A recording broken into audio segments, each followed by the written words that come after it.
ਸਤਿ ਸ਼੍ਰੀ ਅਕਾਲ ਜੀ ਆਇਆਂ ਨੂੰ ਦੇਸੀ ਰੰਗ ਸ਼ੋਅ ਦੇ ਵਿੱਚ ਬਹੁਤ ਨਿੱਘਾ ਸਵਾਗਤ। ਵੀਰਵਾਰ ਦਾ ਪ੍ਰੋਗਰਾਮ ਲੈ ਕੇ ਤੁਹਾਡੀ ਕਚਹਿਰੀ ਵਿੱਚ ਹਾਜ਼ਰ ਹੋ ਚੁੱਕੇ ਹਾਂ ਜੀ। ਤੇ 9 ਤੋਂ 10 ਤੁਸੀਂ ਦੇਸੀ ਰੰਗ ਪ੍ਰੋਗਰਾਮ ਸੋਮਵਾਰ ਤੋਂ ਲੈ ਕੇ ਸ਼ੁੱਕਰਵਾਰ ਤੱਕ ਸੁਣਦੇ ਹੋ। ਤੇ ਸੋਮਵਾਰ ਤੋਂ ਲੈ ਕੇ ਸ਼ੁੱਕਰਵਾਰ ਤੱਕ ਹੀ ਸਾਡੇ ਹਰ ਦਿਨ ਨਵੇਂ ਮਹਿਮਾਨ ਹੁੰਦੇ ਆ ਤੇ ਔਰ ਵੱਖਰੇ ਵੱਖਰੇ ਜਿਹੜੇ ਵਿਸ਼ੇ ਹੁੰਦੇ ਆ, ਕਰੰਟ ਇਸ਼ੂ ਹੁੰਦੇ ਆ, ਉਹਨਾਂ 'ਤੇ ਅਸੀਂ ਗੱਲਬਾਤ ਕਰਦੇ ਹੁੰਦੇ ਹਾਂ। ਤੇ ਜਿਹੜਾ ਵੀਰਵਾਰ ਦਾ ਦਿਨ ਹੁੰਦਾ ਨਾ, ਉਹ ਮੈਨੂੰ ਖੁਦ ਨੂੰ, ਕਿਉਂਕਿ ਮੈਂ ਉਹ ਕਹਾਣੀ ਪੜ੍ਹੀ ਵੀ ਹੁੰਦੀ ਆ, ਅਤੇ ਜਦੋਂ ਸੁਣਦੇ ਆ ਨਾ ਇੱਕ ਹੋਰ ਆਨੰਦ ਆਉਂਦਾ ਹੈ। ਇੱਕ ਉਹਦੇ 'ਚੋਂ ਤੁਹਾਨੂੰ ਨਾ ਸਿੱਖਣ ਨੂੰ ਬੜਾ ਕੁਛ ਮਿਲਦਾ ਹੈ। ਅਤੇ ਕਦੇ ਨਾ ਕਦੇ ਉਹ ਕਹਾਣੀ ਦੇ ਵਿੱਚ, ਕਦੇ ਨਹੀਂ ਜੀ, ਹਮੇਸ਼ਾ ਹੀ ਉਸ ਕਹਾਣੀ ਦੇ ਵਿੱਚ ਕੁਛ ਜਿਹੜਾ ਅਖੀਰ 'ਤੇ ਕਹਿੰਦੇ ਨਿਚੋੜ ਹੁੰਦਾ ਨਾ, ਉਸ ਤੋਂ ਜਿਹੜਾ ਕੁਛ ਸਾਨੂੰ ਸਿੱਖਣ ਨੂੰ ਮਿਲਦਾ ਹੈ। ਕਈ ਵਾਰ ਸਾਨੂੰ ਲੱਗਦਾ ਕਿ ਅਸੀਂ ਆਹ ਗਲਤੀ ਸੇਮ ਕਰ ਰਹੇ ਹਾਂ ਅਤੇ ਬੰਦਾ ਰੁਕ ਜਾਂਦਾ ਹੈ। ਮੈਨੂੰ ਤੁਹਾਨੂੰ ਇੰਤਜ਼ਾਰ ਹੁੰਦਾ ਹੈ ਹਰਪ੍ਰੀਤ ਜਵੰਦਾ ਸਾਹਿਬ ਦੀ ਉਸ ਕਹਾਣੀ ਦਾ, ਜਿਹਨੂੰ ਇੱਕ ਸੁਣ ਕੇ ਪੜ੍ਹ ਕੇ ਇੱਕ ਵੱਖਰਾ ਜਿਹਾ ਆਨੰਦ ਆਉਂਦਾ ਹੈ। ਅਤੇ ਸਭ ਤੋਂ ਵੱਡੀ ਗੱਲ ਹੁੰਦੀ ਹੈ ਕਿ ਸ਼ਾਰਟ ਹੁੰਦੀ ਆ, 1 2 5 ਮਿੰਟ ਦੇ ਵਿੱਚ ਤੁਸੀਂ ਉਸ ਨੂੰ ਕੰਪਲੀਟ ਕਰ ਲੈਂਦੇ ਹੋ। ਕਿਉਂਕਿ ਕਈ ਵਾਰ ਸਾਨੂੰ ਜ਼ਿਆਦਾ ਲੰਬੀ ਕਹਾਣੀ ਪੜ੍ਹਨ ਲੱਗੀ ਨਾ, ਲੱਗਦਾ ਸਮਾਂ ਬੜਾ ਲੱਗੂਗਾ। ਸੋ ਉਸ ਕਹਾਣੀ 'ਤੇ ਗੱਲਬਾਤ ਕਰਾਂਗੇ ਅੱਜ। ਫਿਰ 2 ਕਹਾਣੀਆਂ, ਇੱਕ ਕਹਿੰਦੇ ਸ਼ਾਰਟ, ਜ਼ਿਆਦਾ ਹੀ ਸ਼ਾਰਟ ਆ, ਪਰ ਸੰਦੇਸ਼ ਬਹੁਤ ਤਕੜਾ ਉਹਦੇ ਵਿੱਚ। ਅਤੇ ਦੂਸਰੀ ਕਹਾਣੀ ਹੱਡ ਬੀਤੀ। ਹਮੇਸ਼ਾ ਹੀ ਹੱਡ ਬੀਤੀਆਂ ਕਹਾਣੀਆਂ ਹੁੰਦੀਆਂ, ਸੱਚੀਆਂ ਕਹਾਣੀਆਂ ਹੁੰਦੀਆਂ ਜ਼ਿਆਦਾਤਰ, ਕਿ ਜਿਹੜੀਆਂ ਆਮ ਲੋਕਾਂ ਨਾਲ ਵਾਪਰੀਆਂ। 2 ਕਹਾਣੀਆਂ 'ਤੇ ਗੱਲਬਾਤ ਕਰਾਂਗੇ ਅਤੇ ਉਸ ਤੋਂ ਬਾਅਦ ਗੱਲਬਾਤ ਕਰਨੀ ਹੈ ਵਿਨੀਪੈਗ ਸ਼ਹਿਰ ਦੀ। ਵਿਨੀਪੈਗ ਸ਼ਹਿਰ ਦੇ ਵਿੱਚ ਪੂਰੇ ਵੀਕ ਦੇ ਵਿੱਚ ਲੇਟੈਸਟ ਅਪਡੇਟ ਕੀ ਹੈਗੀ ਆ, ਉਸ 'ਤੇ ਗੱਲਬਾਤ ਕਰਾਂਗੇ। ਅਤੇ ਨਾਲ ਦੀ ਨਾਲ ਹੀ ਰੀਅਲ ਅਸਟੇਟ ਮਾਰਕੀਟ ਦੀ, ਇਹ ਰੀਅਲ ਅਸਟੇਟ ਮਾਰਕੀਟ ਵਿਨੀਪੈਗ ਦੇ ਵਿੱਚ ਕਿੱਦਾਂ ਚੱਲ ਰਹੀ ਆ। ਅਤੇ ਸਟੂਡੀਓ ਦੇ ਨੰਬਰ 905 673 9700। ਤੁਸੀਂ ਵੀ ਵਿੱਚ ਜਦੋਂ ਕਹਾਣੀ ਕੰਪਲੀਟ ਹੋ ਜਾਂਦੀ ਹੈ ਉਸ ਤੋਂ ਬਾਅਦ ਪਾਰਟੀਸਪੇਟ ਕਰਨਾ, ਭਾਗ ਲੈਣਾ ਚਾਹੁੰਦੇ ਹੋ, ਤੁਸੀਂ ਵੀ ਕਾਲ ਕਰ ਸਕਦੇ ਹੋ। ਸਭ ਤੋਂ ਪਹਿਲਾਂ ਤਾਂ ਰਸਮ ਮੁਤਾਬਕ ਜੀ ਆਇਆਂ ਨੂੰ ਆਖਦੇ ਹਾਂ ਵਿਨੀਪੈਗ ਸ਼ਹਿਰ ਤੋਂ ਹਰਪ੍ਰੀਤ ਜਵੰਦਾ ਸਾਹਿਬ। ਜਵੰਦਾ ਸਾਹਿਬ ਜੀ ਆਇਆਂ ਨੂੰ, ਸਤਿ ਸ਼੍ਰੀ ਅਕਾਲ ਜੀ। ਬਰਾੜ ਸਾਹਿਬ ਬਹੁਤ ਬਹੁਤ ਮਿਹਰਬਾਨੀ, ਸ਼ੁਕਰੀਆ, ਚੁਣਦੇ ਵਾਸਤੇ ਰਹੋ, ਮਿਹਰਬਾਨੀ, ਧੰਨਵਾਦ। ਸਤਿ ਸ਼੍ਰੀ ਅਕਾਲ ਜੀ, ਸਤਿ ਸ਼੍ਰੀ ਅਕਾਲ। ਸੱਚੀ ਮੁੱਚੀ ਹਰਪ੍ਰੀਤ ਜੀ ਇੰਤਜ਼ਾਰ ਹੁੰਦਾ ਹੈ ਜਦੋਂ ਆਪਾਂ ਗੱਲਬਾਤ ਕਰਦੇ ਹਾਂ ਨਾ ਕਿ ਅੱਜ ਇਹ ਵਾਲੀ ਕਹਾਣੀ ਪੜ੍ਹਨੀ ਆ। ਅਤੇ ਮੈਨੂੰ ਵੀ ਵੈਸੇ ਤਾਂ ਤੁਹਾਨੂੰ ਦੱਸਿਆ ਵੀ ਹਰ ਕਹਾਣੀ ਮੈਂ ਛੱਡ ਨਹੀਂ ਸਕਦਾ ਜੀ, ਹੈ ਨਾ। ਸੋ ਇਸੇ ਤਰ੍ਹਾਂ ਪਾਠਕ ਬਹੁਤ ਜੁੜੇ ਹੋਏ ਆ, ਹੈ ਨਾ। ਅੱਜ ਵੀ ਜਿਹੜੀ ਤੁਸੀਂ ਕਹਾਣੀ ਸੀ ਇੱਕ, ਮੈਨੂੰ ਅਗਲੇ ਦਿਨਾਂ 'ਚ ਕਰਾਂਗੇ, ਉਹ ਇੱਕ ਜਦੋਂ ਬੱਚੇ ਨੂੰ ਇੱਕ ਬਜ਼ੁਰਗ ਆਪਣੀ ਗੋਦੀ 'ਚ ਚੱਕਦਾ ਹੈ, ਕਿੱਦਾਂ ਪਿਆਰ ਸੀ ਉਹ, ਹੈ ਨਾ। ਅਤੇ ਮਤਲਬ ਰੁਕ ਜਾਂਦਾ ਕੁਛ ਨਾ ਕੁਛ, ਕਿਉਂਕਿ ਜਿਹੜੀਆਂ ਉਹ ਕਹਾਣੀਆਂ ਹੁੰਦੀਆਂ, ਕਹਾਣੀਆਂ ਤਾਂ ਹੀ ਮੂਵੀ ਬਣਦੀਆਂ, ਕਈ ਵਾਰ ਅਸੀਂ ਦੇਖੀਆਂ ਹੁੰਦੀਆਂ, ਅਤੇ ਉਹ ਹੁੰਦੀਆਂ ਕੀ ਹੈ ਜੀ, ਉਹ ਆਮ ਲੋਕਾਂ ਦੀਆਂ ਕਹਾਣੀਆਂ, ਪਰ ਉਹਨੂੰ ਛੋਟੇ ਸ਼ਬਦਾਂ ਦੇ ਵਿੱਚ, ਜਿਵੇਂ ਪਹਿਲਾਂ ਇੱਕ ਫਿਲਮ 3 ਘੰਟੇ ਦੀ ਹੁੰਦੀ ਸੀ ਜਵੰਦਾ ਸਾਹਿਬ, ਫਿਰ 2.5 ਦੀ ਰਹਿ ਗਈ, ਹੈ ਨਾ, ਇੱਦਾਂ ਸ਼ਾਰਟ ਹੁੰਦੀ। ਅਤੇ ਫਿਰ ਆਹ ਗੀਤ ਦੇਖ ਲਓ ਜੀ, ਪਹਿਲਾਂ 5-5 6-6 ਮਿੰਟ ਦੇ ਆਪਣੇ ਮੁਹੰਮਦ ਸਦੀਕ ਵਰਗੇ, ਦਦਾਰ ਸੰਧੂ ਵਰਗੇ ਗਾਉਂਦੇ ਹੁੰਦੇ ਸੀ, ਅਤੇ ਹੁਣ ਮੈਨੂੰ 2-2.5 ਮਿੰਟ ਦੇ ਰਹਿ ਗਏ। ਉਹ ਜਿਹੜੀ ਕਹਾਣੀ ਤੁਸੀਂ ਜਵੰਦਾ ਸਾਹਿਬ, ਮੈਂ ਤੁਹਾਡੀ ਲੈਸ ਦੈਨ 5 ਮਿੰਟ 'ਚ ਪੜ੍ਹ ਲਈ, ਉਹ ਇੱਕ ਪੂਰੀ ਮੂਵੀ ਸੀ, ਹੈ ਨਾ। ਸੋ ਅੱਜ ਕਿਹੜੇ ਵਾਲੀ ਕਹਾਣੀ 'ਤੇ ਪਹਿਲਾਂ ਆਪਾਂ ਸ਼ੁਰੂਆਤ ਕਰਾਂਗੇ ਜੀ? ਕਹਾਣੀ ਤੇ ਇਹਨੂੰ ਨਹੀਂ ਕਹੂੰਗਾ, ਇਹ ਇੱਕ ਹੱਡ ਬੀਤੀ ਹੈ। ਇੱਥੇ ਸਾਡੇ ਦੋਸਤ ਨੇ ਵਿਟਨ ਮੈਡੀਕਲ ਸੈਂਟਰ ਹੈ ਜੀ, ਉਹਨਾਂ ਦੀ ਫਾਰਮੇਸੀ ਹੈ, ਤੇ ਉਹਨਾਂ ਨਾਲ ਹੱਡ ਬੀਤੀ ਹੈ ਜੀ। ਉਹਨਾਂ ਦੇ ਦਾਦਾ ਜੀ ਦਾ ਇੱਕ ਮੇਨ ਕਰੈਕਟਰ ਹੈ ਵਿੱਚ ਇਹਦੇ, ਤੇ ਮੈਂ ਉਹਦੇ ਬਾਰੇ ਦੱਸਾਂਗਾ ਤੁਹਾਨੂੰ। ਔਰ ਤੁਸੀਂ ਹੁਣੇ ਗੱਲ ਕਰ ਰਹੇ ਸੀ ਕਿ ਹੱਡ ਬੀਤੀ ਤੇ ਜੀ, ਬਰਾੜ ਸਾਹਿਬ, ਇਸ ਤਰ੍ਹਾਂ ਹੁੰਦਾ ਕਿ ਜੀ ਹੱਡ ਬੀਤੀ ਹੈ ਨਾ, ਉਹਨੂੰ ਕਿਸੇ ਅਥੈਂਟੀਕੇਸ਼ਨ ਦੀ ਲੋੜ ਨਹੀਂ ਹੁੰਦੀ। ਮੈਂ ਤੁਹਾਨੂੰ ਦੱਸੂੰਗਾ, ਜਦੋਂ ਇਹ ਮੈਂ ਉਹਨਾਂ ਦੀ ਕਲਮਬੰਦ ਕਰਕੇ ਤੇ ਲਿਖੀ, ਤੇ ਤੁਸੀਂ ਮੰਨੋਗੇ ਨਹੀਂ ਕਿ ਹਰਿਆਣੇ ਤੋਂ ਪਤਾ ਨਹੀਂ ਕਿੰਨੀਆਂ ਕਾਲਾਂ ਆਈਆਂ ਉਹਨਾਂ ਨੂੰ ਜੀ। ਔਰ ਵਿੱਚ ਮੂਮੈਂਟਸ ਤੁਸੀਂ ਪੜ੍ਹੇ ਹੋਣੇ ਨੇ ਕਿ ਮੈਂ ਫਲਾਣਾ ਜੀ, ਮੈਂ ਵੀ ਉਸ ਪਿੰਡ 'ਚ ਸੀ, ਔਰ ਉਹ ਦਾਦਾ ਜੀ ਵੀ ਨਾਲ ਸੀ, ਔਰ ਉਹਨਾਂ ਨੇ ਇੱਕ ਸਟੈਂਡ ਲਿਆ ਤੁਹਾਡੇ ਦਾਦਾ ਜੀ ਨੇ, ਤੇ ਬਹੁਤ ਉਦੋਂ ਚਰਚਾ ਹੋਈ ਸੀ ਉਸ ਚੀਜ਼ ਦੀ। ਔਰ ਜਿਹੜਾ ਗੁਰੂ ਗੋਬਿੰਦ ਸਿੰਘ ਜੀ ਦਾ ਜਿਹੜਾ ਇੱਕ ਫਲਸਫਾ ਸੀ ਜੀ, ਉਹ ਚਾਰੇ ਪਾਸੇ ਇੱਕ ਵਾਰੀ ਫਿਰ ਫੈਲਿਆ, ਤੇ ਕਾਫੀ ਹੈ ਜੀ। ਹੁਣ ਤੱਕ ਬਹੁਤ ਸਾਰੇ ਜਿਹੜੇ ਨਾਨਕ ਨਾਮ ਲੈਵਾ ਲੋਕ ਨੇ ਉਹ ਚਲਾ ਰਹੇ ਨੇ, ਪਰ ਉਸ ਦਿਨ ਇੱਕ ਹੋਰ ਇੱਕ ਹੁੰਗਾਰਾ ਮਿਲਿਆ। ਤੇ ਮੈਂ ਤੁਹਾਨੂੰ ਉਸ ਮੁੱਦੇ ਤੇ ਲੈ ਕੇ ਆਉਣਾ, ਉਸ ਵਾਰਤਕ ਤੇ ਲੈ ਕੇ ਆਉਣਾ ਕਿ ਮੈਂ ਸ਼ੁਰੂ ਕਰਨ ਲੱਗਾ ਜੀ ਕਿ ਨਵੰਬਰ 84 ਵੇਲੇ ਹਰਿਆਣੇ ਦਾ ਮਹਿੰਦਰਗੜ੍ਹ ਜ਼ਿਲ੍ਹਾ ਜੀ, ਦਾੜੀ ਵਾਲਿਆਂ ਨੂੰ ਲੱਭਦੀ ਹੋਈ ਇੱਕ ਵੱਡੀ ਹਿੰਸਕ ਭੀੜ ਨੇ ਤੜਕ ਸਵੇਰ ਸਾਡਾ ਨਿੱਕਾ ਜਿਹਾ ਪਿੰਡ ਘੇਰ ਲਿਆ ਜੀ। ਕਈਆਂ ਸਲਾਹ ਦਿੱਤੀ, ਵਾਲ ਕੱਟ ਲਵੋ। ਦਾਦਾ ਜੀ ਆਖਣ ਲੱਗੇ, ਇੰਜ ਨਹੀਂ ਕਰਨਾ, ਦਸਮ ਪਿਤਾ ਦੇ ਪੁੱਤਰ ਹਾਂ, ਇਸ ਤਰ੍ਹਾਂ ਸਵਾਸਾ ਸੰਗ ਹੀ ਨਿਭੇਗੀ। ਬਸ ਗੁਰੂ ਤੇ ਭਰੋਸਾ ਨਾ ਛੱਡਿਓ, ਜ਼ਰੂਰ ਕਰਾਮਾਤ ਹੋਵੇਗੀ।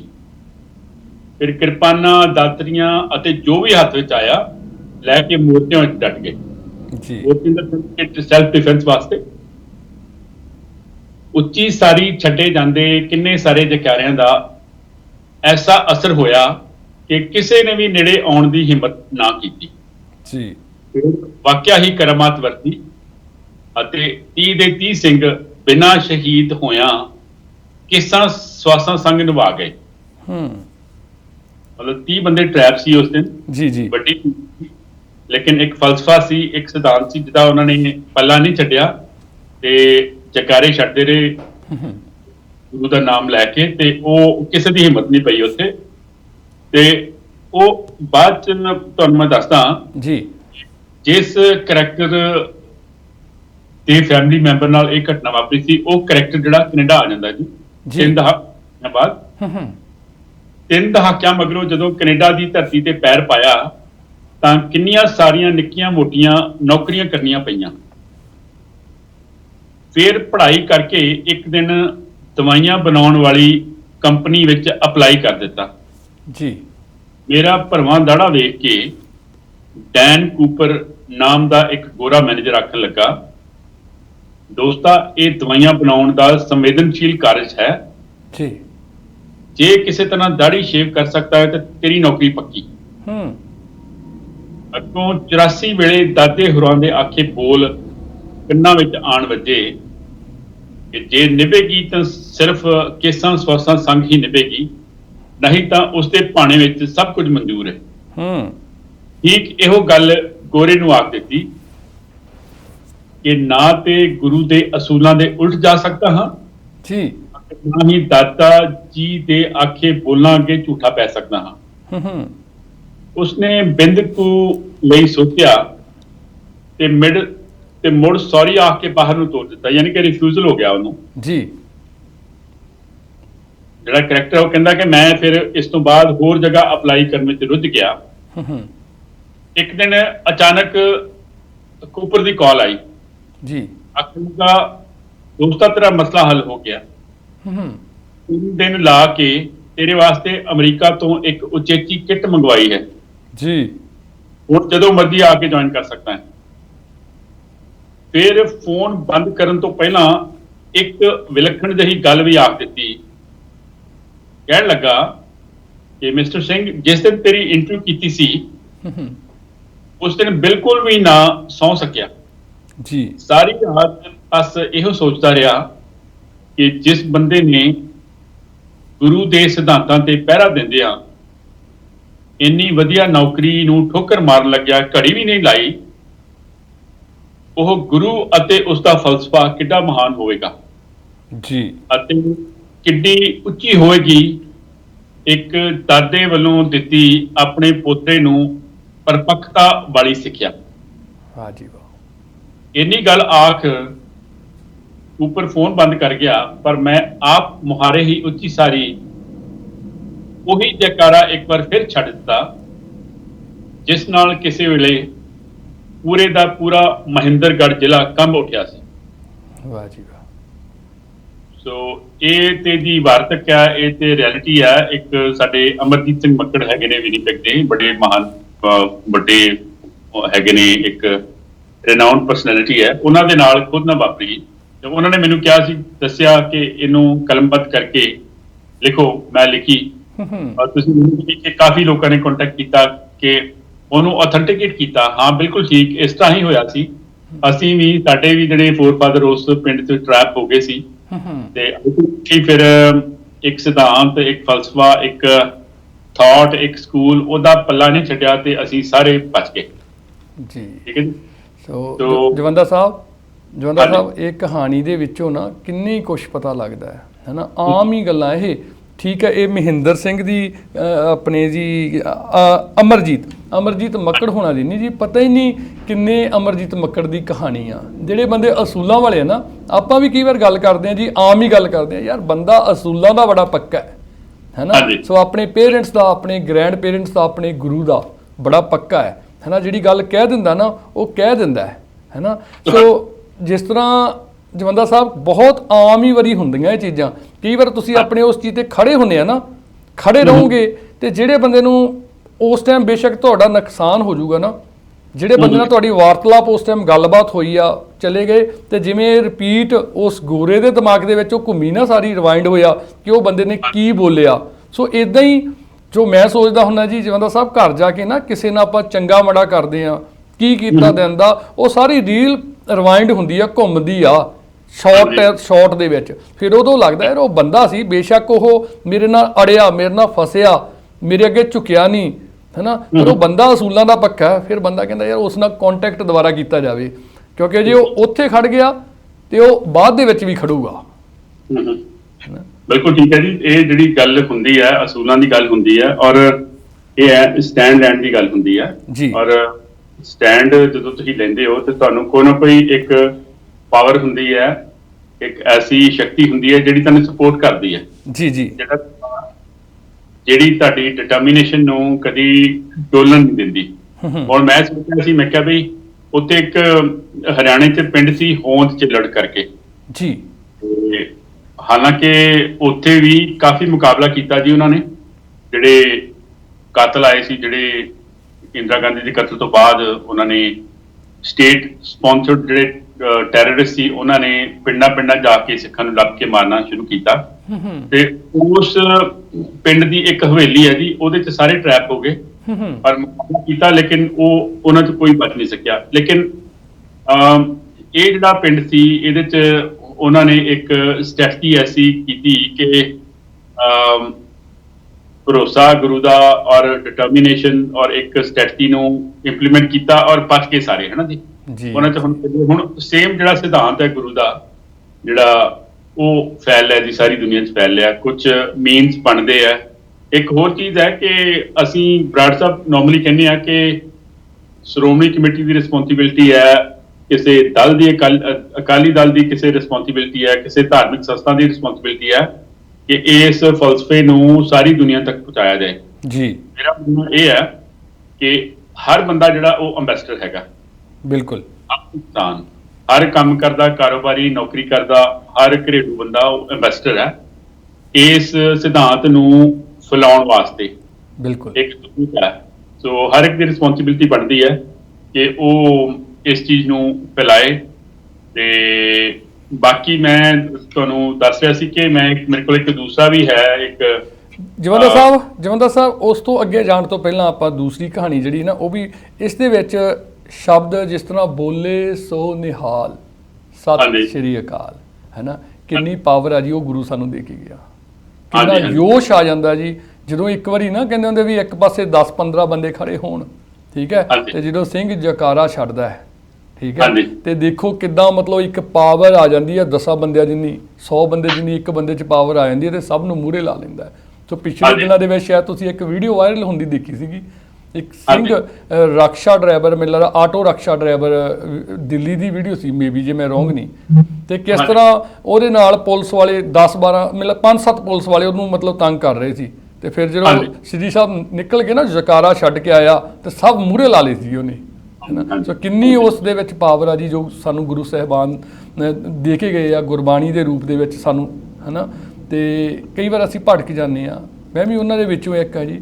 ਕਈ ਵਾਰ ਉਹ ਨਾ ਸਮੇਂ ਮੁਤਾਬਕ ਕਹਿੰਦੇ ਬਦਲ ਗਏ, ਪਰ ਜ਼ਰੂਰੀ ਹੈ ਜੀ ਜਿਹੜਾ ਸਾਡੇ, ਮੈਨੂੰ ਲੱਗਦਾ ਜੀ ਸਾਰੇ ਧਰਮ ਦਾ ਸਤਿਕਾਰ ਕਰਨਾ ਚਾਹੀਦਾ, ਪਰ ਜੋ ਆਪਣੇ ਧਰਮ ਦੇ ਵਿੱਚ ਗੁਰੂ ਸਾਹਿਬਾਨ ਆਪਾਂ ਨੂੰ ਦੇ ਕੇ ਗਏ ਨਾ ਜਵੰਦਾ ਸਾਹਿਬ, ਬਾ ਕਮਾਲ ਮਤਲਬ ਚੀਜ਼ਾਂ ਹੈਗੀਆਂ। ਬਿਲਕੁਲ ਠੀਕ ਹੈ ਜੀ। ਤੇ ਮੈਂ ਤੁਹਾਨੂੰ ਦੱਸਦਾ ਕਿ ਇੱਕ ਹੋਰ ਤੁਹਾਨੂੰ ਇੱਕ ਵਾਰਤਕ ਦੱਸਦਾ ਜੋ ਮੇਰੀ ਖੁਦ ਨਾਲ ਵਾਪਰੀ ਹੈ ਜੀ। ਤੇ ਪੁਰਾਣੇ ਦਫ਼ਤਰ ਵਿੱਚ ਇੱਕ ਗੋਰਾ ਮੈਨੂੰ ਜਿੱਥੇ ਹੀ ਵੇਖਦਾ ਬੁੜ-ਬੁੜ ਕਰਨਾ ਸ਼ੁਰੂ ਕਰ ਦਿੰਦਾ। ਮੈਂ ਉਸਨੂੰ ਅਕਸਰ ਨਜ਼ਰ ਅੰਦਾਜ਼ ਕਰਦਾ। ਇੱਕ ਦਿਨ ਕੋਲ ਆ ਗਿਆ, ਆਖਣ ਲੱਗਾ ਇਹ ਸਾਂਝਾ ਕਮਰਾ ਏ, ਤੂੰ ਸਾਰੇ ਦਿਨ ਇੱਥੇ ਨਹੀਂ ਬੈਠ ਸਕਦਾ, ਆਪਣੇ ਕਮਰੇ ਵਿੱਚ ਬੈਠਿਆ ਕਰ ਜੀ। ਮੈਂ ਅੱਗੋਂ ਕੁਛ ਨਾ ਆਖਿਆ, ਆਪਣੀ ਮੈਨੇਜਰ ਨਾਲ ਗੱਲ ਕੀਤੀ। 75 ਸਾਲ ਦੀ ਗੋਰੀ ਆਖਣ ਲੱਗੀ, ਹਰਪ੍ਰੀਤ ਮੈਨੂੰ ਪਤਾ ਹੈ ਤੇਰੀ ਸੋਚ ਬੜੀ ਸੰਵੇਦਨਸ਼ੀਲ ਹੈ, ਪਰ ਇੱਕ ਗੱਲ ਦੱਸਦੀ ਹਾਂ, ਤੈਨੂੰ ਐਸੇ ਲੋਕ ਹਰ ਥਾਂ ਮਿਲਣਗੇ ਜੋ ਵੀ ਲਾਉਣਗੇ, ਤੇਰੇ ਆਤਮ ਵਿਸ਼ਵਾਸ ਦਾ ਘਾਣ ਵੀ ਕਰਨਗੇ, ਬਿਨਾਂ ਵਜ੍ਹਾ ਤੰਤ ਵੀ ਕੱਸਣਗੇ, ਬੋਲੀ ਕੱਪੜਿਆਂ ਤੇ ਅਤੇ ਹੋਰ ਕਿੰਨੀਆਂ ਚੀਜ਼ਾਂ ਤੇ ਕਮੈਂਟ ਵੀ ਮਾਰਨਗੇ। ਇਹਨਾਂ ਲੋਕਾਂ ਦੀ ਇੱਕ ਖਾਸ ਤਕਨੀਕ ਹੁੰਦੀ ਹੈ, ਪਹਿਲਾਂ ਅਗਲੇ ਨੂੰ ਆਪਣੇ ਪੱਧਰ ਤੇ ਲਿਆਉਣਗੇ, ਫਿਰ ਉਸ ਨੂੰ ਨੈਗੇਟਿਵ ਊਰਜਾ ਨਾਲ ਭਰ ਦੇਣਗੇ। ਆਖਣ ਲੱਗੀ ਉਹ ਬੰਦਾ ਤੇਰੇ ਨਾਲ ਹੀ ਨਹੀਂ ਸਗੋਂ ਹੋਰਨਾਂ ਕਈਆਂ ਨਾਲ ਵੀ ਇੰਝ ਹੀ ਕਰਦਾ ਹੈ ਜੀ। ਉਸ ਨੂੰ ਬਸ ਨਜ਼ਰ ਅੰਦਾਜ਼ ਕਰਿਆ ਕਰ, ਜੇ ਫਿਰ ਵੀ ਤੇਰੀ ਗੱਲ ਨਹੀਂ ਬਣਦੀ ਤਾਂ ਫਿਰ ਮੈਨੂੰ ਦੱਸੀ, ਮੈਂ ਕੋਈ ਐਕਸ਼ਨ ਲਵਾਂਗੀ। ਦੋਸਤੋ, ਮੈਂ ਇੰਝ ਹੀ ਕੀਤਾ ਤੇ ਮੇਰੀ ਮੁਸ਼ਕਲ ਹੱਲ ਹੋ ਗਈ। ਨਕਾਰਾਤਮਕਤਾ ਨੂੰ ਆਧਾਰ ਬਣਾ ਕੇ ਇੱਕ ਬੇਵਕੂਫ ਨੂੰ ਆਪਣੀ ਜ਼ਿੰਦਗੀ ਵਿੱਚੋਂ ਬਾਹਰ ਕੱਢਿਆ ਤੇ ਸਾਹ ਸੌਖਾ ਹੋ ਗਿਆ। ਸੋ ਦੋਸਤੋ, ਕਦੇ ਵੀ ਐਸੀਆਂ ਅਲਾਮਤਾਂ ਨੂੰ ਇੰਨੀ ਗੱਲ ਸੋਚ ਆਪਣੇ ਵਜੂਦ ਨਾਲ ਚੰਬੋੜ ਕੇ ਨਾ ਰੱਖੋ ਕਿ ਲੋਕੀ ਕੀ ਆਖਣਗੇ ਜਾਂ ਇਹ ਮੇਰੇ ਕਦੀ ਨਾ ਕਦੀ ਕੰਮ ਆ ਸਕਦਾ ਹੈ। ਠੀਕ ਹੈ ਜੀ। ਲੋਕਾਂ ਦੀ ਪਰਵਾਹ ਕਰਦੇ ਕਰਦੇ ਉਹ ਘਟੀਆ ਇਨਸਾਨ ਭਾਵੇਂ ਤੁਹਾਡੀ ਮਾਨਸਿਕਤਾ ਨੂੰ ਤਹਿਸ ਨਹਿਸ ਕਰ ਦੇਵੇ, ਔਰ ਤਹਿਸ ਨਹਿਸ ਹੁੰਦਿਆਂ ਮੈਂ ਬਹੁਤ ਸਾਰੀਆਂ ਮਾਨਸਿਕਤਾ ਦੇਖੀਆਂ ਨੇ। ਚਲੋ ਮੈਂ ਕੰਟੀਨਿਊ ਕਰਦਾ ਜੀ। ਉਸ ਗੋਰੀ ਨੂੰ ਅਕਸਰ ਪੁੱਛਿਆ ਕਰਦਾ ਕਿ ਤੂੰ ਮਾਂ ਦੀ ਉਮਰ ਦੀ ਹੈ, ਅਜੇ ਵੀ ਕਿਉਂ ਕੰਮ ਕਰੀ ਜਾਂਦੀ ਹੈ? ਅੱਗੋਂ ਆਖਦੀ, ਜਦੋਂ ਤੇਰੀ ਉਮਰ ਦੀ ਸਾਂ ਤਾਂ ਬੜੀ ਕਮਾਈ ਕੀਤੀ, ਪਰ ਇੱਕ ਗਲਤੀ ਕੀਤੀ, ਸਾਂਭੀ ਨਹੀਂ।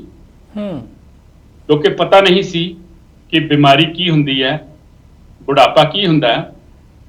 ਹਮੇਸ਼ਾ ਇਹ ਸੋਚਦੀ ਕਿ ਜਦੋਂ ਬੁਢਾਪਾ ਆਉਣ ਲੱਗੇਗਾ ਜ਼ਰੂਰ ਦੱਸੇਗਾ, ਦਸਤਕ ਜ਼ਰੂਰ ਦੇਵੇਗਾ ਜੀ। ਪਰ ਜਦੋਂ ਆਇਆ ਤਾਂ ਰਾਤੋਂ ਰਾਤ ਹੀ ਵਜੂਦ, ਜ਼ਮੀਰ ਅਤੇ ਸਰੀਰ ਤੇ ਭਾਰੂ ਹੋ ਗਿਆ। ਹੁਣ ਜਵਾਨੀ ਵੇਲੇ ਕੀਤੀ ਉਸ ਗਲਤੀ ਦੀ ਕੀਮਤ ਅਦਾ ਕਰੀ ਜਾਂਦੀ ਹਾਂ। ਅੱਜ ਵੀ ਜਦੋਂ ਉਸ ਗੋਰੀ ਮੈਨੇਜਰ ਦੀਆਂ ਕਈਆਂ ਗੱਲਾਂ ਦਿਮਾਗ ਵਿੱਚ ਆਉਂਦੀਆਂ ਨੇ ਤੇ ਦੋ ਤੱਤ ਨਿਕਲ ਕੇ ਬਾਹਰ ਆਉਂਦੇ ਨੇ ਕਿ ਨਕਾਰਾਤਮਕਤਾ, ਨੈਗੇਟਿਵਿਟੀ। ਜਿਹੜੇ ਨੈਗੇਟਿਵ ਲੋਕ ਨੇ ਉਹਨਾਂ ਨੂੰ ਜ਼ਿੰਦਗੀ ਵਿੱਚੋਂ ਬਾਹਰ ਕੱਢਣ ਲੱਗਿਆਂ ਕਦੀ ਦੂਜੀ ਵੇਰ ਨਾ ਸੋਚੋ ਜੀ, ਅਤੇ ਕੁਝ ਨਾ ਕੁਝ ਆਉਂਦੀ ਜ਼ਿੰਦਗੀ ਵਾਸਤੇ ਜ਼ਰੂਰ ਬਚਾ ਕੇ ਰੱਖੋ ਜੀ। ਨੈਗੇਟਿਵ ਪੀਪਲ ਜਿਹੜੇ ਨੇ, ਜਿਹੜੇ ਤੁਹਾਨੂੰ ਢੈਂਦੀ ਕਲਾਂ ਵਿੱਚ ਲੈ ਕੇ ਜਾਂਦੇ ਨੇ, ਜਿਨ੍ਹਾਂ ਦੀ ਗੁਰਬਾਣੀ 'ਚ ਕਹਿੰਦੇ ਆ ਨਾ ਕਿ ਅਰਦਾਸ ਵਿੱਚ ਆਉਂਦਾ ਜੀ, ਸਹੀ ਪਿਆਰੇ ਮੇਲ ਜਿੰਨਾ ਮੇਲਿਆਂ ਤੇਰਾ ਨਾਮ ਚਿੱਤ ਆਵੇ। ਤੇ ਨਾਮ ਤਾਂ ਹੀ ਚਿੱਤ ਆਉਂਦਾ ਜੇ ਨਾਨਕ ਨਾਮ ਚੜ੍ਹਦੀ ਕਲਾ ਤੇਰੇ ਭਾਣੇ ਸਰਬੱਤੇ ਭਲੇ ਵਾਲੇ ਜਿਹੜੇ ਲੋਕ ਨੇ, ਇਹ ਇਸ ਸੋਚ ਦੇ ਧਾਰਨੀ ਲੋਕ ਨੇ, ਉਹਨਾਂ ਦੀ ਸੰਗਤ ਕਰੀਏ ਤੇ। ਠੀਕ ਹੈ ਜੀ, ਬਿਲਕੁਲ ਸਹੀ। ਸੋ ਮੈਂ ਤੁਹਾਨੂੰ ਇੱਕ ਹੋਰ ਵਾਰਤਕ ਮੈਂ ਜੋੜ ਦਿੱਤੀ ਇਹਦੇ ਨਾਲ ਜੀ। ਦੱਸਦੇ ਨੇ ਭਾਈ ਮਰਦਾਨਾ ਜਦੋਂ ਸਰੀਰ ਛੱਡਣ ਲੱਗਾ ਜੀ ਤਾਂ ਬਾਬੇ ਨਾਨਕ ਨੇ ਉਸ ਦਾ ਸਿਰ ਆਪਣੀ ਝੋਲੀ ਵਿੱਚ ਰੱਖ ਕੇ ਪੁੱਛਿਆ, ਮਰਦਾਨਿਆ ਹੁਣ 2-4 ਘੜੀਆਂ ਦਾ ਹੀ ਸਾਥ ਰਹਿ ਗਿਆ ਹੈ, ਮੰਗ ਕੀ ਮੰਗਦਾ ਹੈ? ਆਖਣ ਲੱਗਾ, ਬਾਬਾ ਇੱਕ ਚੀਜ਼ ਮੰਗਦਾ ਹਾਂ, ਦੇਵੇਂਗਾ ਜੀ? ਹਾਂ ਜ਼ਰੂਰ। ਆਖਣ ਲੱਗਾ, ਆਪਣੇ ਤੋਂ ਕਦੀ ਵੱਖ ਨਾ ਕਰੀ ਜੀ। ਗੱਲ ਆਪ ਸਰੀਰ ਛੱਡ ਦਿੱਤਾ। ਬਾਬਾ ਨਾਨਕ ਕੱਲੇ ਨੇ ਹੀ ਰਾਏ ਭੋਜ ਦੀ ਤਲਵੰਡੀ ਦੀ ਜੂਹ ਟੱਪੀ ਅਤੇ ਪਿੰਡ ਦੇ ਬਾਹਰ ਡੇਰੇ ਲਾ ਲਏ। ਸਾਰਾ ਪਿੰਡ ਇਕੱਠਾ ਹੋ ਗਿਆ। ਭਾਈ ਮਰਦਾਨੇ ਦਾ ਮੁੰਡਾ ਵੀ ਦੌੜਾ ਦੌੜਾ ਕੋਲ ਆਇਆ। ਫਿਰ ਮੌਕਾ ਪਾ ਕੇ ਪੁੱਛਣ ਲੱਗਾ, ਬਾਬਾ ਅੱਬਾ ਨਹੀਂ ਦਿਸਦਾ, ਕਿੱਥੇ ਹੈ ਉਹ? ਆਖਣ ਲੱਗੇ, ਪੁੱਤਰਾ ਉਹ ਸਦੀਮੀ ਸਫ਼ਰ ਨੂੰ ਤੁਰ ਗਿਆ ਹੈ ਜੀ, ਪਰ ਉਸਨੇ ਹਰ ਔਖ ਸੌਖ ਵੇਲੇ ਮੇਰਾ ਸਾਥ ਦਿੱਤਾ। ਉਸ ਸੇਵਾ ਦੇ ਇਵਜ਼ ਕੋਈ ਚੀਜ਼ ਮੰਗਣੀ ਲੋਚਦਾ ਹੈ ਤਾਂ ਮੰਗ ਲੈ ਜੀ। ਉਸਨੇ ਅੱਗੋਂ ਇਹ ਨਹੀਂ ਪੁੱਛਿਆ ਕਿ ਮੇਰੇ ਬਾਪ ਨੇ ਜਾਣ ਲੱਗਿਆ ਤੈਥੋਂ ਕੀ ਮੰਗਿਆ ਸੀ ਜੀ, ਅੱਗੋਂ ਇਹ ਆਖਿਆ ਕਿ ਬਾਬਾ ਮੇਰੇ ਅੱਬੇ ਨੇ ਜਾਣ ਲੱਗਿਆ ਤੈਥੋਂ ਜੋ ਵੀ ਚੀਜ਼ ਮੰਗੀ ਹੋਣੀ ਹੈ ਜੀ, ਉਹੀ ਚੀਜ਼ ਮੇਰੀ ਝੋਲੀ ਪਾ ਦੇ। ਵਾਹ। ਆਓ ਅਸੀਂ ਵੀ ਬਾਕੀ ਨਾਲ ਮਿਹਨਤ ਕਰੋ ਜੀ।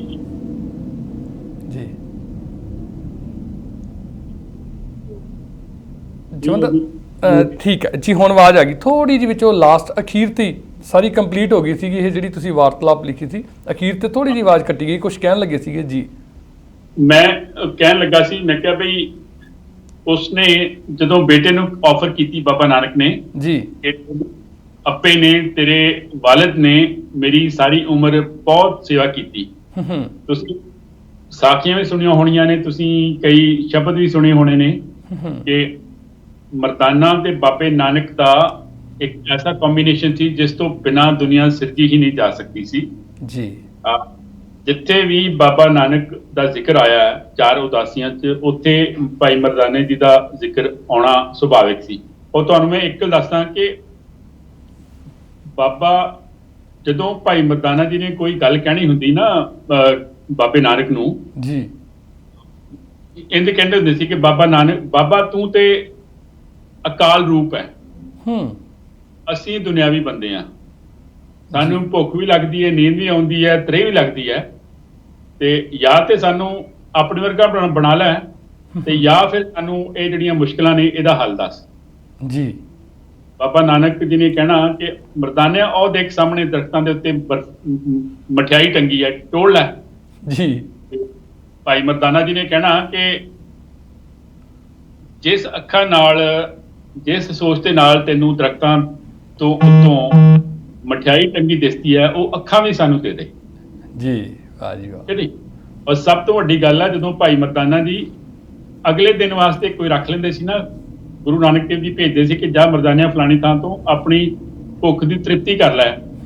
ਤੇ ਮਰਦਾਨਾ ਜੀ ਤੇ ਮੰਨਦੇ ਸੀ ਕਿ ਮੈਂ ਦੁਨਿਆਵੀ ਬੰਦਾ ਨਾਰਮਲੀ ਕੱਲ ਵਾਸਤੇ ਕੁਝ ਨਾ ਕੁਝ ਰੱਖ ਲੈਂਦਾ, ਹੁਣੇ ਜਿਸ ਤਰ੍ਹਾਂ ਗੱਲ ਜੀ। ਲੇਕਿਨ ਇੱਕ ਆਮ ਬੰਦੇ ਦੀ ਸੋਚ ਤੇ ਇੱਕ ਅਕਾਲ ਮੂਰਤ ਦੀ ਸੋਚ ਜਿਹੜੀ ਹੈ, ਇਹ ਹੈ ਕਹਿੰਦੇ ਵੀ ਕੱਲ ਕਿਹਨੇ ਵੇਖਿਆ ਜੀ।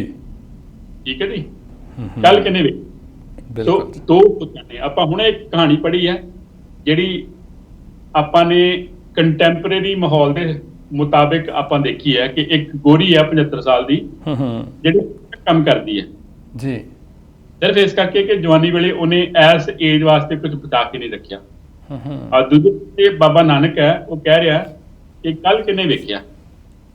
ਇੱਕ ਸਾਰੂ ਸੋਚ ਜਿਹੜੀ ਹੈ ਨਾ, ਇੱਕ ਜਿਹੜੀ ਸਟੀਕ ਸੋਚ ਹੈ, ਉਹ ਇਹਨਾਂ ਦੋਨਾਂ ਫਲਸਫਿਆਂ ਨੂੰ ਜੋੜ ਕੇ ਇੱਕ ਸੋਲੂਸ਼ਨ ਲੱਭੇਗੀ।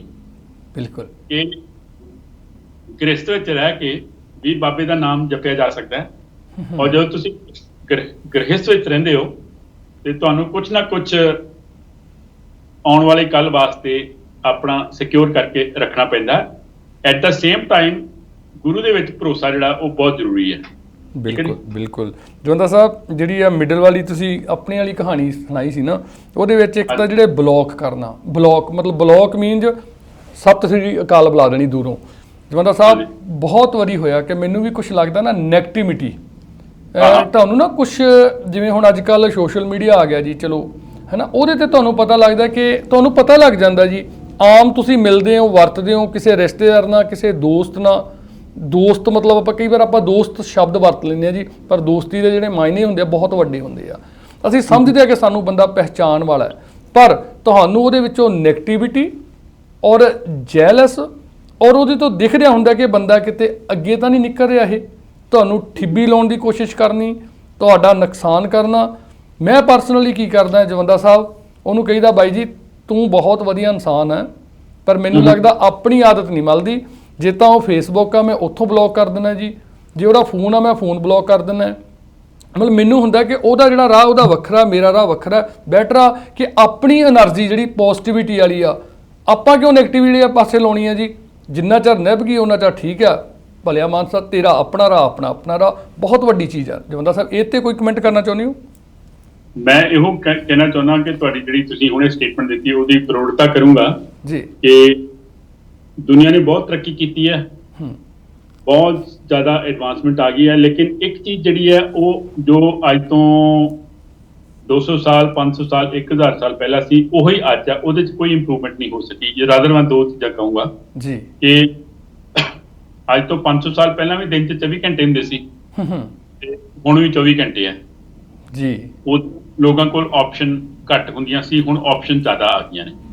ਠੀਕ ਹੈ ਜੀ। ਔਰ ਤੁਹਾਨੂੰ ਵੀ ਪਤਾ, ਤੁਸੀਂ ਵੀ ਕਾਰੋਬਾਰੀ ਹੋ, ਮੈਂ ਵੀ ਕਾਰੋਬਾਰੀ ਹਾਂ, ਤੇ ਤੁਹਾਨੂੰ ਪ੍ਰਾਇਓਰਟਾਈਜ਼ ਕਰਨਾ ਪੈਂਦਾ, ਤੁਹਾਨੂੰ ਪ੍ਰਾਥਮਿਕਤਾ ਦੇਣੀ ਪੈਂਦੀ ਹੈ ਵੀ ਕਿਹੜਾ ਕੰਮ ਕੀਤਾ ਜਾਏ, ਕਿਹੜਾ ਕੰਮ ਛੱਡਿਆ ਜਾਏ। ਬਿਲਕੁਲ ਜੀ। ਸੋ ਇਹ ਜਿਹੜੀ ਨੈਗੇਟਿਵਿਟੀ ਦੀ ਤੁਸੀਂ ਗੱਲ ਕੀਤੀ ਹੈ, ਜਾਂ ਜਿਹਦਾ ਜ਼ਿਕਰ ਮੇਰੀ ਕਹਾਣੀ ਵਿੱਚ ਆਇਆ ਹੈਗਾ, ਇੱਕ ਵਾਰਤਕ 'ਚ ਆਇਆ ਹੈਗਾ ਜੀ, ਉਹ ਤੁਹਾਨੂੰ ਜਗ੍ਹਾ ਜਗ੍ਹਾ ਮਿਲੇਗੀ। ਹਰ ਜਗ੍ਹਾ ਮਿਲੇਗੀ ਤੁਹਾਨੂੰ। ਲੋਕ ਲੈਗ ਪੁਲਿੰਗ ਕਰਕੇ ਤੁਹਾਨੂੰ ਪਹਿਲਾਂ ਆਪਣੇ ਲੈਵਲ ਤੱਕ ਲਿਆ ਕੇ ਫਿਰ ਤੁਹਾਨੂੰ ਸੁੱਟਣਗੇ ਥੱਲੇ। ਤੁਹਾਡਾ ਮਨੋਬਲ ਜਿਹੜਾ ਉਹ ਡਿੱਗੇਗਾ, ਤੁਹਾਡਾ ਸੈਲਫ ਕੌਨਫੀਡੈਂਸ ਜਿਹੜਾ ਉਹ ਡਿੱਗੇਗਾ। ਤੁਹਾਨੂੰ ਲੱਗੇਗਾ ਮੇਰੀ ਪਰਸਨੈਲਿਟੀ 'ਚ ਕੋਈ ਫਲॉ ਹੈਗਾ ਜੀ, ਮੇਰੀ ਕੋਈ ਗੱਲਬਾਤ ਕਰਨ ਦਾ ਤਰੀਕਾ ਜਿਹੜਾ ਐਪਰੋਪਰੀਏਟ ਨਹੀਂ ਹੈਗਾ। ਲੇਕਿਨ ਉਹ ਕਹਿੰਦੇ ਨਾ, ਮੈਂ ਲਾਸਟ ਟਾਈਮ ਵੀ ਕਿਹਾ ਸੀ ਕਿ nobody can make you feel inferior without your permission. ਬਿਲਕੁਲ ਜੀ। ਕੋਈ ਵੀ ਬੰਦਾ ਤੁਹਾਡੀ ਪਰਮਿਸ਼ਨ ਤੋਂ ਬਗੈਰ ਤੁਹਾਨੂੰ ਨੀਵਾਂ ਫੀਲ ਨਹੀਂ ਕਰਵਾ ਸਕਦਾ। ਸੋ ਆਹ ਚੀਜ਼ ਜਿਹੜੀ ਤੁਸੀਂ ਪ੍ਰਾਇਓਰਟਾਈਜ਼ ਕਰਨੀ ਹੈ ਕਿ ਇਹੋ ਜਿਹੇ ਲੋਕਾਂ ਨੂੰ ਸਾਈਡਲਾਈਨ ਕਰਕੇ ਮੈਂ ਆਪਣੇ ਜਿਹੜਾ ਟਾਰਗੇਟ ਹੈ, ਆਪਣਾ ਗੋਲ ਹੈ, ਜਿਹੜਾ ਐਂਬੀਸ਼ਨ ਹੈ, ਜਾਂ ਜਿਹੜਾ ਇੱਕ ਮੀਲ ਪੱਥਰ ਸੈਟਅਪ ਕੀਤਾ, ਉਹਦੇ ਵੱਲ ਕਿਸ ਤਰ੍ਹਾਂ ਵਧਣਾ ਹੈਗਾ।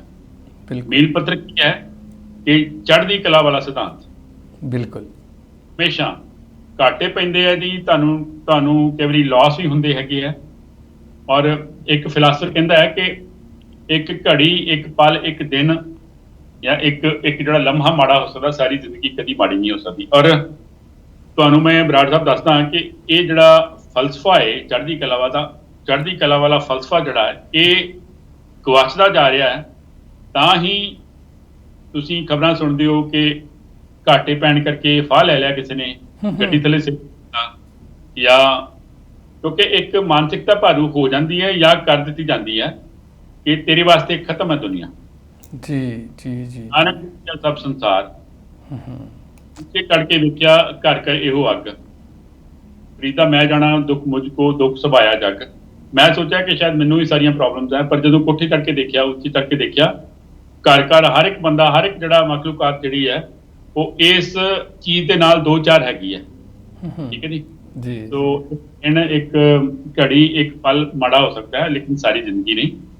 ਤੇ ਨੈਗੇਟਿਵਿਟੀ ਜਿਹੜੀ ਹੈ ਉਹਨੂੰ ਜਿੱਥੋਂ ਤੱਕ ਹੋ ਸਕੇ ਉਹਨੂੰ ਦੂਰ ਰੱਖੋ। ਮੇਰਾ ਤੇ ਇਹੀ ਸਿਧਾਂਤ ਹੈਗਾ ਜੀ, ਚਾਹੇ ਤੁਹਾਡਾ ਰਿਸ਼ਤੇਦਾਰ ਹੈ, ਚਾਹੇ ਦੋਸਤ ਹੈ, ਚਾਹੇ ਉਹ ਤੁਹਾਡਾ ਸਗਾ ਸੰਬੰਧੀ ਹੈ, ਉਹਨੂੰ ਸਿਰਫ ਇਸ ਕਰਕੇ ਨਾ ਆਪਣੇ ਨਾਲ ਜੋੜ ਕੇ ਰੱਖੋ ਕਿ ਦੁਨੀਆ ਕੀ ਆਖਦੀ। ਕਰਦੇ ਤੁਸੀਂ ਆਪਣੀ ਲਾਈਫ ਨੂੰ ਹੈਲ ਬਣਾ ਲਓਗੇ। ਐਸੀ ਸਿਸਟਮ ਨੂੰ ਬਾਹਰ ਕੱਢੋ, ਐਸੀ ਸੋਚ ਨੂੰ ਬਾਹਰ ਕੱਢੋ ਤੇ ਆਪਣੀ ਮੰਜ਼ਿਲ ਵੱਲ ਤੁਰਦੇ ਜਾਓ ਤੇ ਤੁਹਾਨੂੰ ਜ਼ਰੂਰ ਫਰਕ ਲੱਗੇਗਾ, ਤੁਹਾਨੂੰ ਜ਼ਰੂਰ ਡਿਫਰੈਂਸ ਤੁਸੀਂ ਵੇਖੋਗੇ। ਜੀ ਬਿਲਕੁਲ ਬਿਲਕੁਲ। ਜਵੰਦਾ ਸਾਹਿਬ, ਪਹਿਲੇ ਭਾਗ ਦਾ ਸਮਾਂ ਸਮਾਪਤੀ ਵਾਲੇ ਪਾਸੇ। ਬਸ ਇੱਕ ਗੱਲ ਮੈਂ ਹੋਰ ਇਹਦੇ ਵਿੱਚ ਹੀ ਐਡ ਕਰਨੀ ਚਾਹੁੰਦਾ, ਉਹ ਵੀ ਮੈਂ ਹਮੇਸ਼ਾ ਹੀ ਆਪਣੇ ਤੇ, ਔਰ ਮੈਂ ਹਮੇਸ਼ਾ ਹੀ ਕੁਛ ਚੀਜ਼ਾਂ ਤੇ ਆਪਣੇ ਦਾਦਾ ਜੀ ਨੂੰ ਬਹੁਤ ਯਾਦ ਕਰਦਾ ਜੀ, ਅਤੇ ਕੁਛ ਚੀਜ਼ਾਂ 'ਚ ਮੇਰੇ ਵਾਈਫ, ਮੇਰੇ ਜਿਹੜੇ ਪਾਰਟਨਰ ਆ, ਬੜੀਆਂ ਚੀਜ਼ਾਂ ਕਈ ਵਾਰ ਉਹਨਾਂ 'ਚੋਂ ਮਿਲਦੀਆਂ। ਮੈਨੂੰ ਇੱਕ ਚੀਜ਼ ਹੀ ਕਹਿੰਦੇ ਹੁੰਦੇ ਕਿ ਸੰਦੀਪ ਸਿੰਘ ਕਹਿੰਦੇ ਵੀ ਉਸ ਇਨਸਾਨ ਦੀ ਮਤਲਬ ਪੈਸੇ ਕਰਕੇ ਕਿਸੇ ਨੂੰ ਦੋਸਤ ਨਹੀਂ ਬਣਾਉਣਾ ਕਿ ਉਹਦੇ ਕੋਲ ਡਾਲਰ ਆ, ਉਹ ਅਮੀਰ ਆ, ਮੈਨੂੰ ਆਹ ਲੋੜ ਪੈ ਜਾਊ। ਠੀਕ ਹੈ ਵੀ ਜਿੱਦੇ, ਔਰ ਮੇਰੇ ਵੀ ਸ਼ਬਦ ਇਹੀ ਹੁੰਦੇ ਆ ਜਵੰਦਾ ਸਾਹਿਬ, ਜਦੋਂ ਕਿਸੇ ਨੂੰ ਮਿੱਤਰ ਬਣਾਈਦਾ ਨਾ, ਕਿਸੇ ਨਾਲ ਬੈਠ ਕੇ ਗੱਲ ਕਰੀਦੀ, ਹਮੇਸ਼ਾ ਹੀ ਇੱਕ ਪੋਜ਼ਿਟਿਵਿਟੀ ਵਾਲਾ ਰੱਖੀਦਾ ਕਿ ਉਸ ਇਨਸਾਨ ਨੂੰ ਜਿੰਨੇ ਕੁ ਵੀ ਸਮੇਂ ਮਿਲੇ ਆ, ਜਾਂ ਅੱਗੇ ਤੋਂ ਇੱਕ ਖਿੱਚ ਹੋਵੇ ਜਦੋਂ ਮਿਲੀਏ, ਮਤਲਬ ਆਏ ਪੋਜ਼ਿਟਿਵਿਟੀ ਨਾਲ ਮਿਲੀਏ ਜੀ, ਹੈ ਨਾ। ਪਰ ਉਹਨੂੰ ਇੱਕ ਸ਼ਬਦ ਕਹਿ ਦਈਦਾ, ਬੇਸ਼ੱਕ ਯਾਰ ਤੂੰ ਵੱਡਾ ਹੋਏਗਾ ਡਾਲਰਾਂ 'ਚ, ਮੈਨੂੰ ਤੇਰੀ ਲੋੜ ਨਹੀਂ, ਔਰ ਲੋੜ ਪੈਣ 'ਤੇ ਹੋਣੀ ਵੀ ਨਹੀਂ ਜੀ ਇੱਕ ਦੂਜੇ ਦੀ, ਸ਼ਾਇਦ ਮੈਂ ਵੀ ਉਸ ਦੀ ਮਦਦ ਨਾ ਕਰ ਸਕਾਂ, ਹੈ ਨਾ। ਵਾਈਫ ਕਹਿੰਦੀ ਹੁੰਦੀ ਕਿ ਸੰਦੀਪ ਸਿੰਘ ਆਪਾਂ ਜੇ ਕੋਈ ਮਤਲਬ ਇੱਦਾਂ ਹੈਗਾ ਨਾ, ਕਿਤੇ ਉਹ ਇਹ ਨਾ ਹੋਵੇ ਕਿ ਆਪਾਂ ਪੈਸਿਆਂ ਡਾਲਰਾਂ ਕਰਕੇ ਬਣਾਇਆ, ਅਤੇ ਉਹਨੂੰ ਪਹਿਲਾਂ ਸ਼ਬਦ ਹੁੰਦੇ ਆ ਕਿ ਜਿੱਦੇ ਇਹ ਚੀਜ਼ ਤੇਰੇ ਮੈਨੂੰ ਭਿਣਕ ਵੀ ਪੈ ਗਈ, ਬਲੌਕ ਹੀ ਕਰਦਾ ਹੁੰਦਾ ਜੀ ਮੈਂ ਤਾਂ, ਸਿੱਧੀ ਜੀ ਗੱਲ ਆ, ਚੰਗੇ ਆ ਮਾੜੇ ਆ, ਹੈ ਨਾ। ਸੋ ਜਵੰਦਾ ਸਾਹਿਬ, ਆਪਾਂ ਇੱਕ ਹੁਣ ਬ੍ਰੇਕ ਲੈ ਲਈਏ ਜੀ, ਅਤੇ ਬ੍ਰੇਕ ਤੋਂ ਬਾਅਦ ਫਿਰ ਆਪਾਂ ਵਿਨੀਪੈਗ ਸ਼ਹਿਰ ਦੀ ਅਪਡੇਟ ਗੱਲਬਾਤ ਕਰਾਂਗੇ, ਰੀਅਲ ਅਸਟੇਟ ਦੀ ਗੱਲਬਾਤ ਕਰਾਂਗੇ, ਅਤੇ ਜੇ ਉਸ ਭਾਗ ਦੇ ਵਿੱਚ ਕੋਈ ਕਾਲ ਆਈ ਤਾਂ ਆਪਾਂ ਉਸ ਕਾਲ ਨੂੰ ਵੀ ਔਨ ਏਅਰ ਕਰ ਲਾਂਗੇ। ਇੱਕ ਛੋਟੀ ਜਿਹੀ ਬ੍ਰੇਕ ਲੈਂਦੇ ਹਾਂ ਜੀ, ਅਤੇ ਉਸ ਤੋਂ ਬਾਅਦ ਗੱਲਬਾਤ ਕਰਾਂਗੇ ਤੁਹਾਡੇ ਨਾਲ, ਜੇ ਤੁਸੀਂ ਵੀ ਕਾਲ ਕਰਨੀ ਆ ਅਤੇ ਵਿਨੀਪੈਗ ਸ਼ਹਿਰ ਦੇ ਵਿੱਚ ਕੀ ਅਪਡੇਟ ਆ, ਤੁਸੀਂ ਵਿਨੀਪੈਗ ਸ਼ਹਿਰ ਦੇ ਵਿੱਚ ਇਨਵੈਸਟਮੈਂਟ ਕਰਨੀ ਚਾਹੁੰਦੇ ਹੋ, ਅਤੇ ਉਹ ਸਾਰੀਆਂ ਗੱਲਾਂ ਬਾਤਾਂ ਕਰਾਂਗੇ ਇੱਕ ਛੋਟੀ ਜਿਹੀ ਬ੍ਰੇਕ ਤੋਂ ਬਾਅਦ।